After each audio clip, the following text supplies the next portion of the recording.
આપણે આજે દેશી ચણા અને મેથીનું અથાણું બનાવીશું.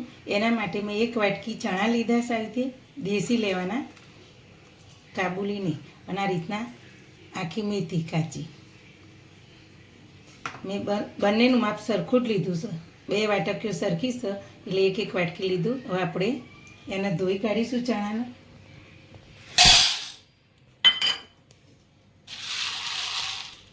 બે પાણીમાં ધોઈ અને પછી આપણે પલાળીશું. આપણે મેથીને પણ ધોઈ લઈશું.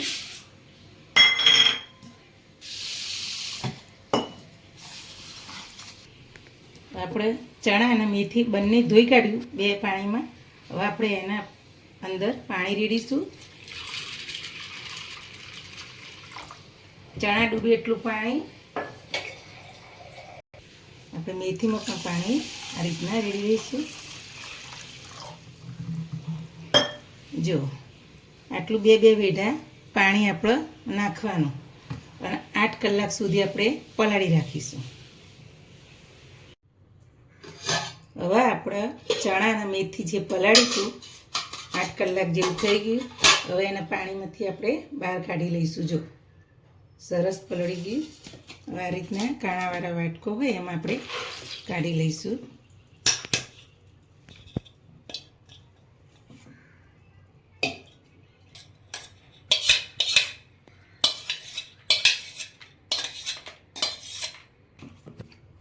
જો આપણે આવી રીતે કાઢી લીધું. હવે આપણે પાણી નીતરવા દઈશું અને પછી આપણે કપડા ઉપર પાથરશું. હવે આપણે ચણા પણ એ રીતના કાઢી લઈશું.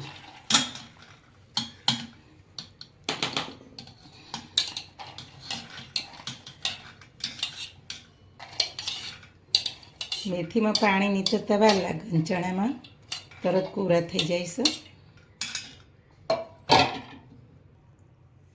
જો આપણે ચણા પણ કાઢી લીધા. હવે આપણે પાણી નીતરવા દઈએ.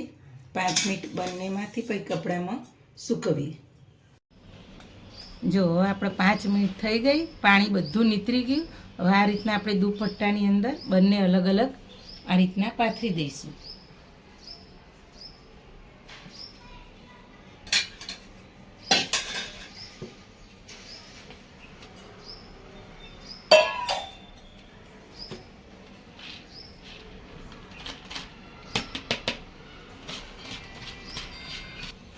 જો આ રીતના આપણે સરસ દુપટ્ટામાં મેથી ફેલાઈ દઈશું. અને આપણે આના 2 થી 3 કલાક કે 4 કલાક સુધી આપણે જ્યાં સુધી હાવ કોરી ના થઈ જાય, પાણીનો ભાગ આખો સુકાઈ ના જાય ત્યાં સુધી આપણે સૂકવીશું.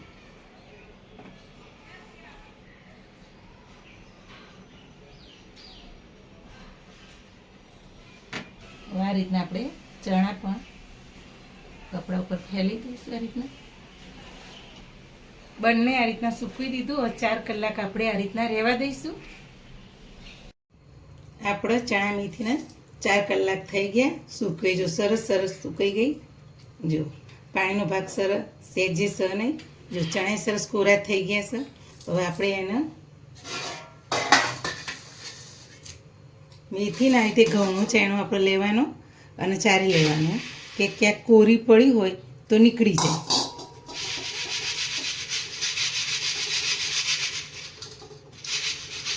જો આ રીતના આવી નાની હોય ને અને કોરી કદાચ પડી હોય ને એ નીકળી જાય તો અથાણા આપણે જ્યારે ખાઈએ ત્યારે કચર પચર ના થાય. હવે આપણે તપેલીમાં લઈ લઈશું.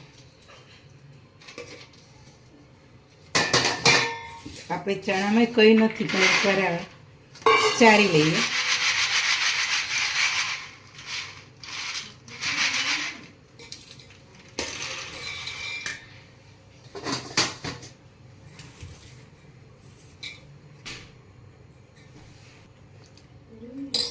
આપણે આ આચાર મસાલો ખાટા અથાણાનો ઘેર જ બનાવેલો છે.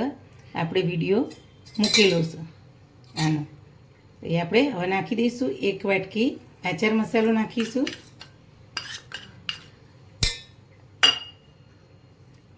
તમે જે રીતના ખાટું ખાતા એ પ્રમાણે નાખવાનું. વધારે ઓછી કેરી જે પ્રમાણે ઓછી નાખી તો ઓછી પણ ન ખાય. મેં 1 વાટકી જેટલી લીધી છે.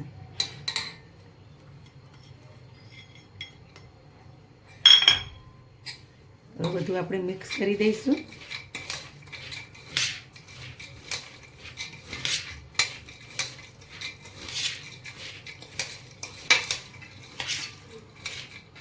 આપણે ગળ્યું અથાણું બનાવીએ એના જે કટકા આપણે મીઠાના અને હળદરના પાણીમાં નાખીએ ને એનું જે પાણી નીકળે એનાથી આપણે ચણા મેથી પલાળી શકીએ, પણ મારી જોડે એ પાણી નથી એટલે મેં ડાયરેક્ટ સાદા પાણીમાં પલાળી છે.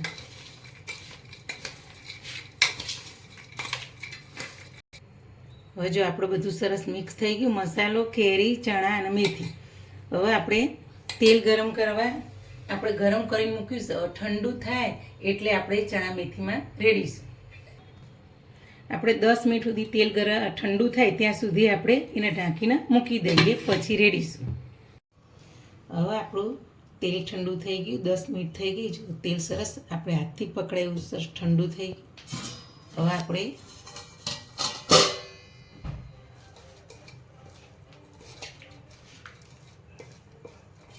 અથાણાની અંદર આ તેલને હવે રેડીશું.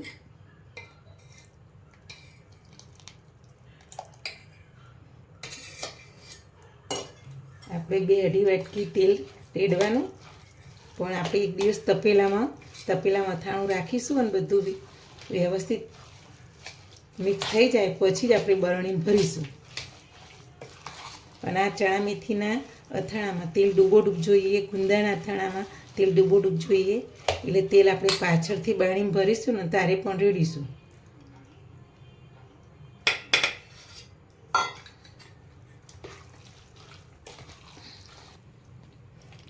જો આપણું તેલ રેડી અને આપણે સરસ મિક્સ કરી દીધું. હવે આપણે આના 4-5 કલાક આવી રીતે રાખીશું, પછી બરણી ભરીશું. બરાબર. જો સરસ ચણા મેથીનું અથાણું તૈયાર થઈ ગયું. આપણું ચણા મેથીનું અથાણું થઈ ગયું.